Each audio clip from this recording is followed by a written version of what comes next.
నాకు తెలిసి ఆ జ్యోతికి కూడా యాక్సిడెంట్ ఏం అయ్యుండదు. ప్రసాద్కి భయపడి కావాలనే యాక్సిడెంట్ అయినట్టు నటిస్తుందేమో. అంత కర్మ జ్యోతికి పట్టలేదు పిన్ని. జ్యోతికి ఆ గతి పట్టించిన వాళ్ళని ఆ దేవుడు కూడా వదిలిపెట్టాడు. తప్పకుండా పనిష్మెంట్ ఇస్తాడు, న్యాయాన్ని గెలిపిస్తాడు. దేవుడు దాకా ఎందుకురా? దివ్యను నాకు ఎగెనిస్ట్ గా వాదించి గెలవమని చూద్దాం.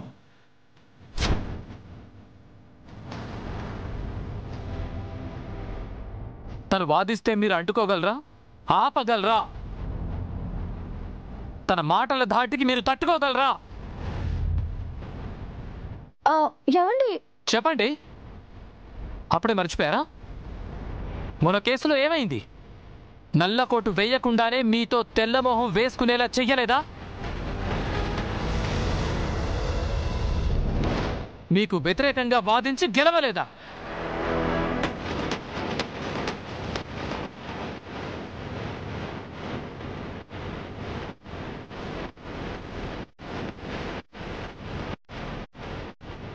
స్త్రీని శక్తి స్వరూపిణిగా, తల్లిని తొలి దైవంగా కొలిచే దేశం మనది. ఈ తల్లి శక్తిని శంకించకండి. దయచేసి తన బిడ్డని తనకే ఇవ్వండి. ఆ బిడ్డ ఆ తల్లికే సొంతమని తీర్పునిస్తున్నాను. నల్లకొట్టు వేయకుండానే దివ్య అంతలా వాదించిందంటే ఒక్కసారి నల్లకొట్టు వేస్తే మీ పరిస్థితి ఏమిటో, మీ మొహం ఎక్కడ పెట్టుకుంటారో ఒక్కసారి ఊహించుకోండి.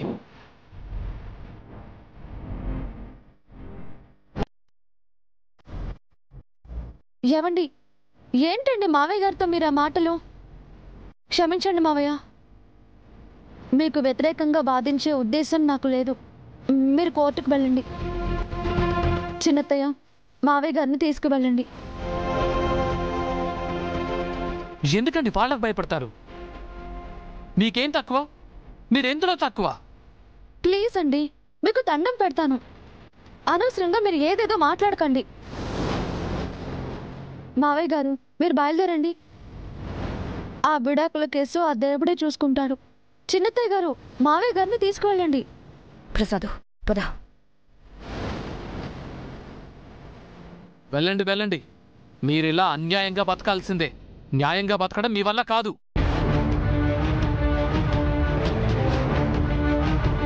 మీ జీవితం అంతా ఇంతే. ఆ దేవుడు కూడా మిమ్మల్ని క్షమించాడు. ఏవండి, ఏంటండి మీరు ఇలా రండి రండి. పదరా.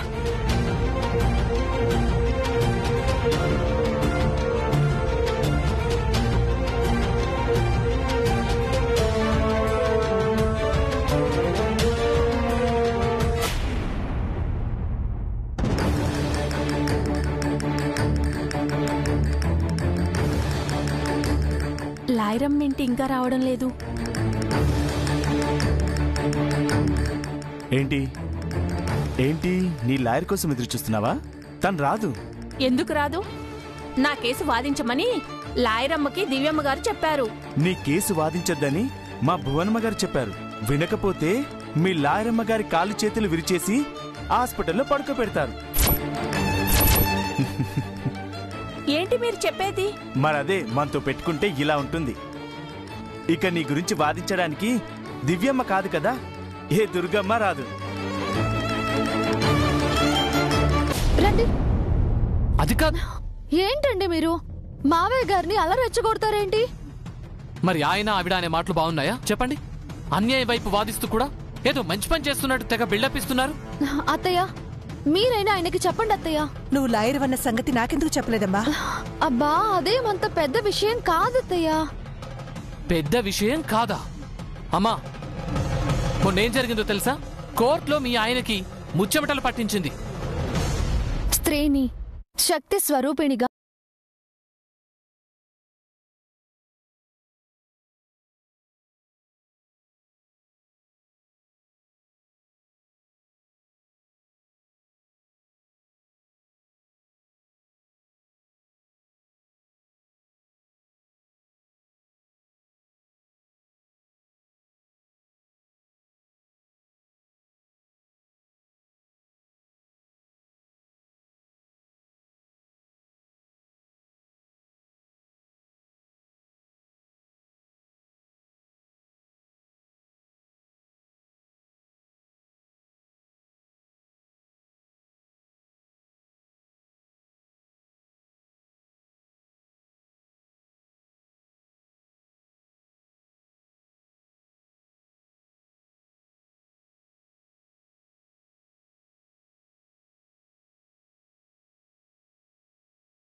తప్పే ఉంది. మీ వల్ల ఒక అమ్మాయి లైఫ్ లాంగ్ హ్యాపీగా ఉంటుంది కదండి. కానీ లైఫ్ లాంగ్ నేను మావయ్య శత్రువులుగా ఉండాలి కదండి. అది నాకు ఇష్టం లేదు. అవేవి ఎక్కువ రోజులు గుర్తు పెట్టుకోరమ్మా. ఆయన అవేవి మనసులో పెట్టుకోరు. ఇది అబద్ధం అత్తయ్య, అందుకు మీరే సాక్షి. మావయ్య త్వరగా మర్చిపోయేవారి అయ్యుంటే, ఆయన మనసులో ఏది పెట్టుకోని వారైతే ఈరోజు మీ పరిస్థితి ఇంకోలా ఉండేది. మీరిలా పని మనిషిలో ఉండేవారు కాదు. అంటే మీరు మా అమ్మ గురించి ఆలోచిస్తున్నారా? మీరు ఆయనపై కోర్టులో వాదించి గెలిస్తే ఇంట్లో మా అమ్మపై ఆయన రియాక్ట్ అవుతారనుకుంటున్నారా? అమ్మా, ఆయన అక్కడ కోపాన్ని ఇక్కడ నాపై చూపించినా ఏం పర్వాలేదమ్మా. ఒక అమ్మాయి జీవితం బాగుంటుందనుకుంటే కొన్నాళ్ళు నేను బాధపడినా పర్వాలేదు. అయ్యో, ఆ కేసు వాదించమ్మా. నా వల్ల కాదత్తయ్య. నేను వచ్చింది ఈ బాధలన్నీ తగ్గించడానికి, పెంచడానికి కాదు. బాధలు నాకు అలవాటైపోయాయమ్మా. ప్లీజ్ క్షమించండి అత్తయ్య, నన్ను బలవంత పెట్టకండి. నాకు అర్థమైందండి, మీరు కూడా మా నాన్నకు భయపడుతున్నారు. అది ఒప్పుకోలేకే ఏదేదో చెప్తున్నారు. మీరు వాదించరండి, నాకు అర్థమైంది. మీరు ఎంత రెచ్చగొట్టినా సరే నేను రెచ్చిపోను. మావయ్య గారికి నేను పోటీగా వాదించను. అది కాదండి.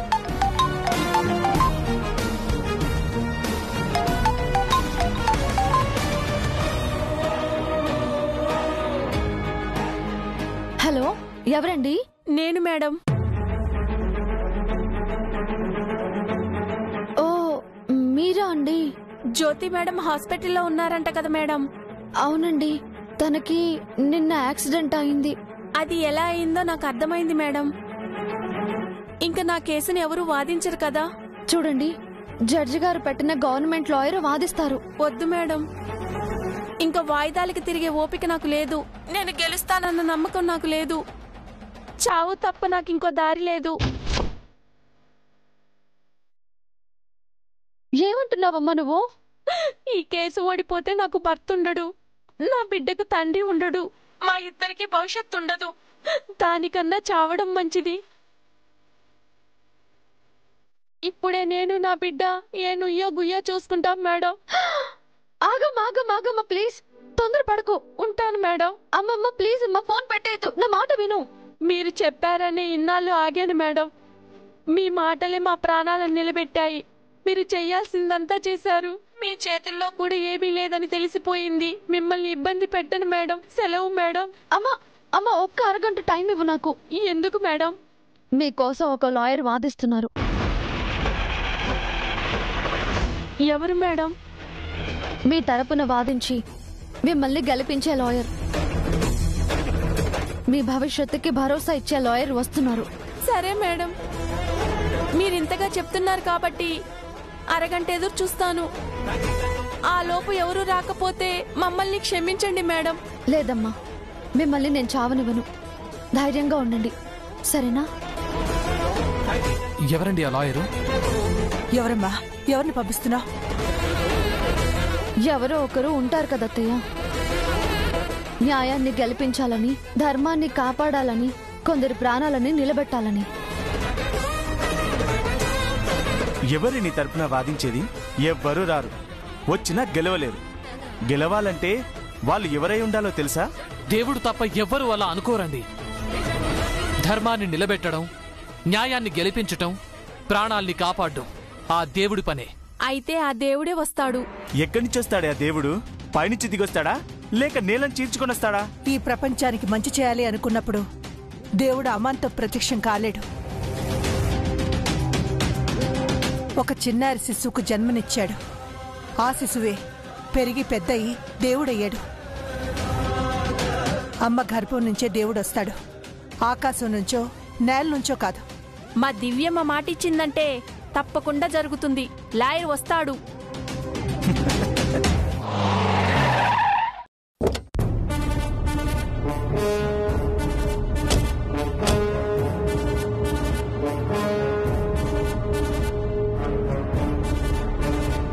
సార్ నమస్తే. సార్ నమస్తే. నమస్తే మేడం. నమస్తే. ఏంటి హుషారుగా ఉన్నావు. ఈ రోజు నాకు విడాకులు వస్తాయి కదా సార్. నా బండ పిల్లం నుంచి నేను విముక్తినవుతాను కదా. ఫైనల్ పేమెంట్ రెడీ చేసుకున్నావా? ఎప్పుడో రెడీ మేడం. క్యాష్ కార్లో ఉంది. ఈ చేతిలో విడాకుల పత్రాలు పెట్టారంటే ఆ చేతితో మీ చేతిలో క్యాష్ పెడతాను సార్. నమస్తే సార్.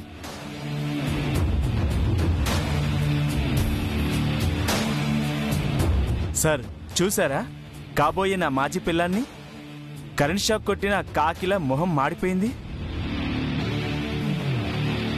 తన తరపున వాదించే లాయరు బెడ్డెక్కేసిందంట కదా. ఎవరో కొత్త లాయర్ వస్తున్నారని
జన్మకు మీరే నా భర్త.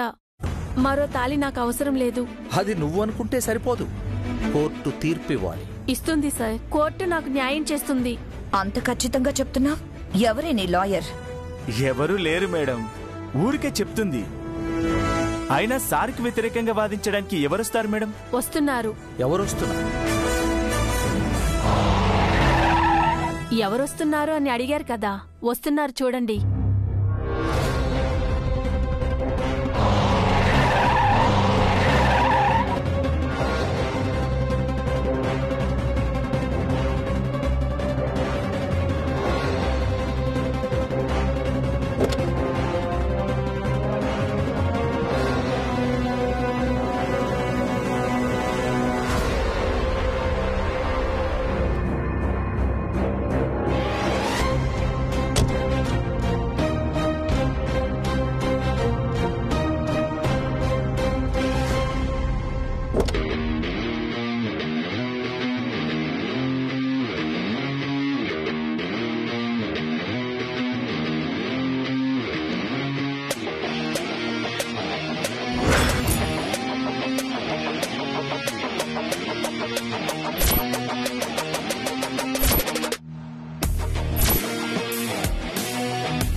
నన్ను గెలిపించడానికి సాక్షాత్తు ఆ న్యాయదేవతే నడిచొస్తుంది చూడండి.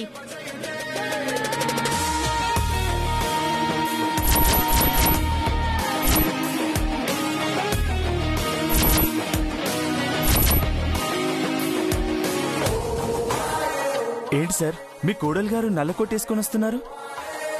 నా తరపున వాదించడానికి వస్తున్నారు.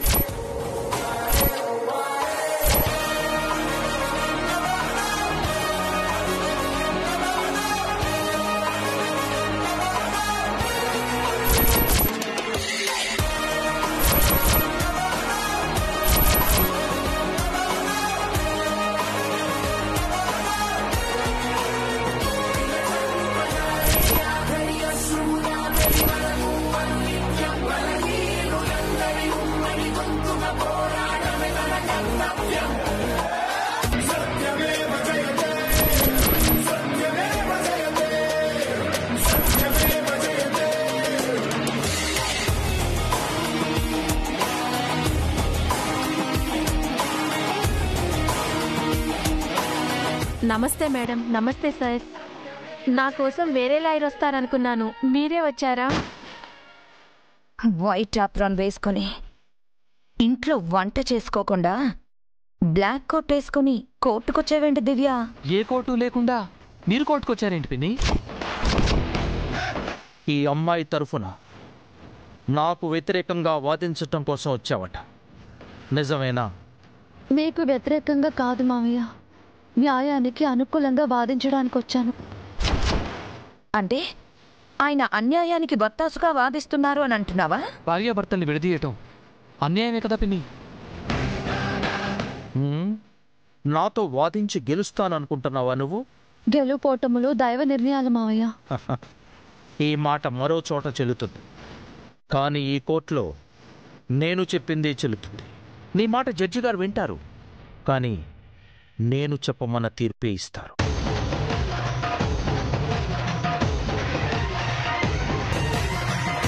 అవునమ్మా, అనవసరంగా ఈ పనికి మాలిన దానికోసం మీ టైం వేస్ట్ చేసుకోకండి, ఇంటికి వెళ్ళిపోండి. అగ్నిసాక్షిగా పెళ్లాడిన భార్యను 10 మందిలో పనికి మాలింది అంటున్నావు. అయినా కూడా నువ్వే తన పతిదేవుడు అని ఆవిడంటోంది. తన మంచితనమే నిన్ను కాపాడుతోంది మిస్టర్. మరి తననెవరు కాపాడతారా షబాబు? నేను కాపాడతాను అత్తయ్య. తన వైపు న్యాయం ఉంది, ఆ న్యాయాన్ని గెలిపిస్తాను. అనవసరంగా అవమానాల పాలు కాకు దివ్య. నన్ను ఓడించడం చాలా కష్టం, ఇంటికెళ్ళిపో. ఇది తనపై అభిమానమా లేక భయమా నాన్న? ఏం మాట్లాడుతున్నావురా? నాకు భయం ఏమిటి? నా ఎక్స్పీరియన్స్ అంత ఏజ్ లేదు తనకి. ఏదో కోడల కదా, పరువు పోకూడదని చెప్తున్నాను. డోంట్ వరీ మావయ్య, మీ పరువు నేను తీయను. నా గౌరవాన్ని కాపాడుకుంటాను. కోర్టులోకెళ్ళాక తెలుస్తుందిలే ప్రసాద్. పిల్లకాకికేం తెలుసు కుందేలు దెబ్బ అని? తగలాల్సిన టైంలో తగలాల్సిన చోట తగిలితే నొప్పి తెలుస్తుంది. కోర్టులోనే చూసుకుందాం పిన్ని, బయట ఎందుకు డిస్కషన్? లోపలికి పదండి.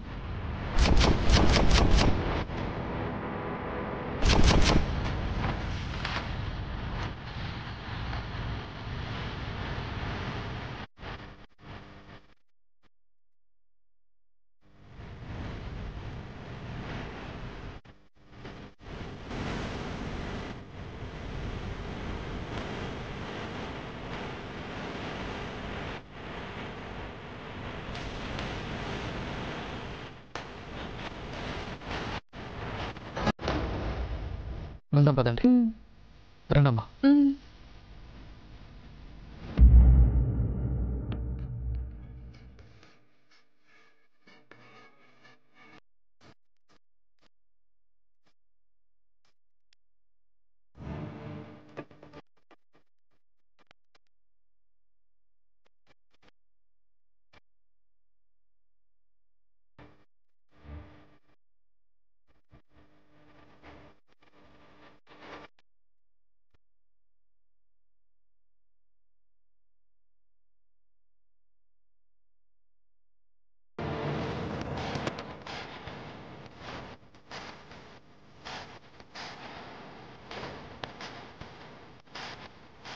కూర్చోండి.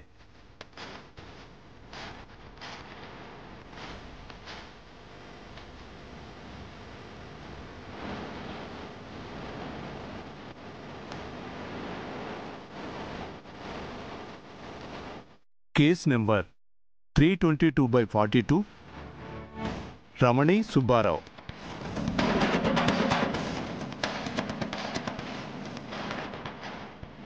రమణి సుబ్బారావు, రమణి Subbarao.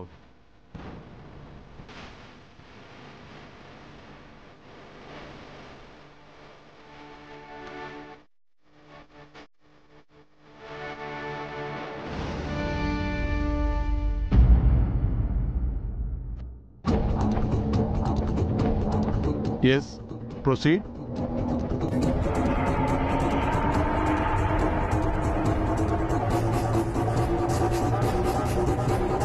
Thank you, my lord. మెలార్డ్, ఈ కేసు మీకు బాగా సుపరిచితం కాబట్టి పూర్వాపరాలోకి వెళ్లకుండా సూటిగా వివరిస్తాను. ప్రపంచంలో అత్యంత పురాతనమైనది, పవిత్రమైనది మన భారతీయ వివాహ వ్యవస్థ. ముక్కు మొహం తెలియని ఒక స్త్రీ పురుషులు వేదమంత్రాల సాక్షిగా బంధుమిత్రుల సమక్షంలో వారి ఆశీర్వాదంతో దంపతులవుతున్నారు.